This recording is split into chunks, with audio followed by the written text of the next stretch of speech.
I've been reading Matt Taibbi's very fascinating and timely, necessary book, Griftopia, along with about 25 other books that explore the multitude of facets surrounding the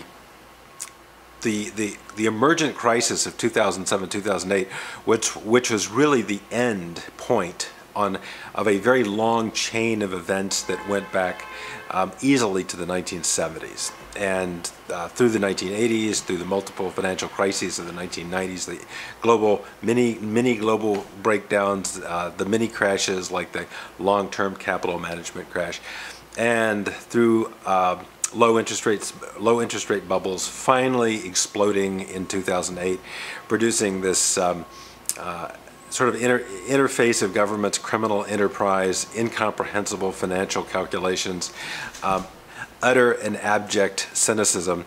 So yes, Taibbi's stuff is very imperfect. I find in many cases it's superficial. The discussion is superficial. You won't learn a lot about fundamental economics. You won't learn a lot of in-depth history about the Federal Reserve Bank or the Federal Reserve System, stuff that might valuably be in there.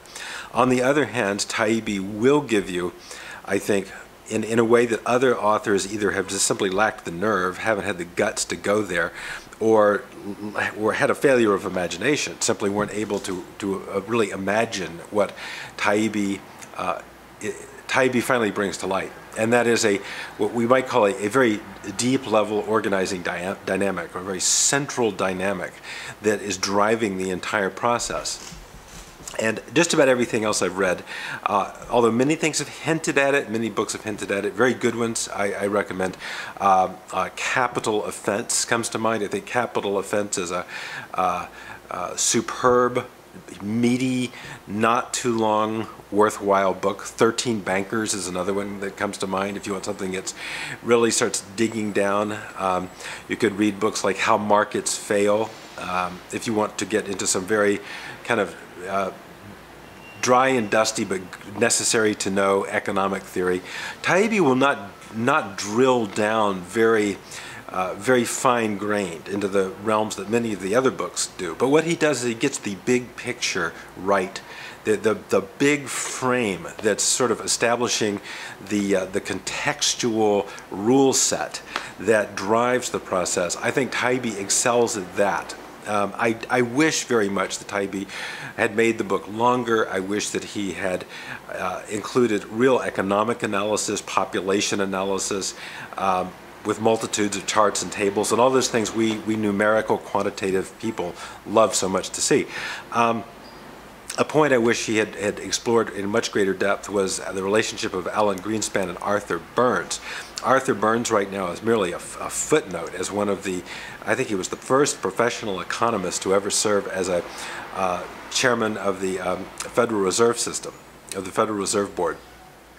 And Burns, from things I was reading back in the early 80s, books that have absolutely disappeared, I can't find these things anywhere, claimed that Burns himself was not a financially corrupt guy, but a very intellectually corrupt man in his relationship with Richard Nixon, and had a great willingness to bend to the political needs or the perceived political needs of Richard Nixon to obtain re-election. So in some ways, Burns, from the reading I have done, which I can find almost nothing except very tedious academic monographs written by Burns, but nothing on Burns.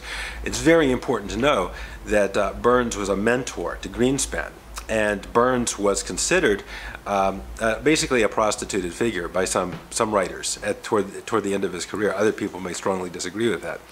But that depth of research to really walk the cat backwards in CIA speak, back from Greenspan to Burns, and the relationship of Burns and Greenspan, and how Burns was a pliable or willing puppet for Richard Nixon, manipulating the money supply and knowingly inducing economic disturbances with the money supply, but creating the optimal conditions for re-election for Richard Nixon.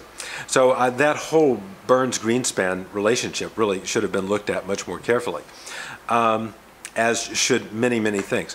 Obviously, we are looking at a profound profoundly criminalized, profoundly corrupting, criminalizing kind of social process that is not limited to Goldman Sachs. And Goldman Sachs is probably a very central player, but by no means the only player. I think Taibbi is taking advantage of sort of a rhetorical focusing point to use Goldman Sachs as kind of an example for what's going on, because it's much easier to focus your anger and focus your kind of your animus and your attention on a tangible, nameable entity. However, the real corruption and the real criminality was spread among multiple entities, multiple layers, from Washington, the entire Washington culture, the culture of lobbying, the lobbyist culture, simply the cost of raising the funds for election. And so people wonder, why are the Democrats so spineless? The Democrats are not spineless.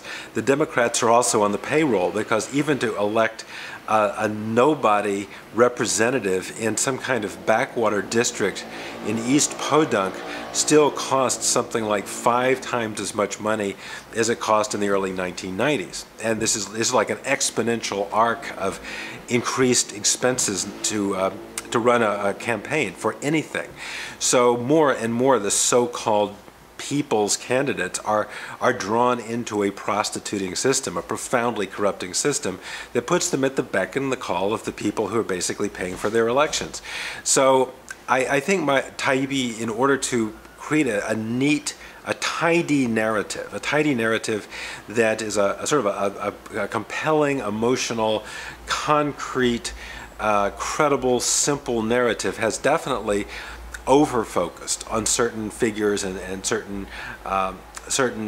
institutions within the story. And I think he does that strategically and probably with a degree of wisdom, knowing that if he doesn't do that, it becomes too diffuse and too foggy for most people to follow. So definitely read Taibbi's Griftopia. Griftopia is a good book. It's a very imperfect book. It's a fun book. It definitely helps sort of get the big picture frame in place, the big macro frame. But go and read a lot of the other stuff too. Even if it's boring, even if you can't figure it out, if you don't sit down and really study and read, I would say at least five serious books on the subject, you won't even have the first foggiest, faintest idea of what's really going on. You absolutely cannot depend on the media. The televisual media, it does not exist to inform you. The televisual media exists to distract you, befuddle you, flummox you, confuse you, saturate you with trivia and non-information and quasi-information. Because look, these people are essentially the sock puppets of the master corporations and the owners of the media enterprises. They're not there as public servants. That's the first thing you've got to get. You know, a dude like Glenn Beck, no, he is not a public servant. He is an employee, a paid employee who is given talking points and is an actor who has mastered the art of acting as if he is a public servant speaking in the public interest. Get over it, man. He's an employee, and so is everybody else on those shows. And if you really want to get to the truth, you've got to read hard, you've got to dig. And Taibbi's a great place to start, but he's by no means the end point. Read as much as you can. If you can possibly read 10 books or 15 serious books and do a lot of cross-referencing, you'll begin to get some idea of the real depth of the issue. Otherwise, you're just going to be like these clueless clowns that Taibbi describes, that are just incoherently pulling facts out of the air that don't really connect to anything. You need to have a deep pattern of how this came about, what caused it, what its history was over 20 or 30 years minimum. You know, he takes it back to the objectivist philosophy of Ayn Rand back in the 1950s, which was clearly one of a multitude of starting points, but certainly not the only source point. So, okay, that's my little political talk. Go out, get the book. It's worth it. I highly recommend it. You'll read it in 2 or 3 nights, and you'll be absolutely mad as hell after you get done. But don't take that as the sole source of the gospel. Go out and learn a lot more, or you'll just never know what hit you.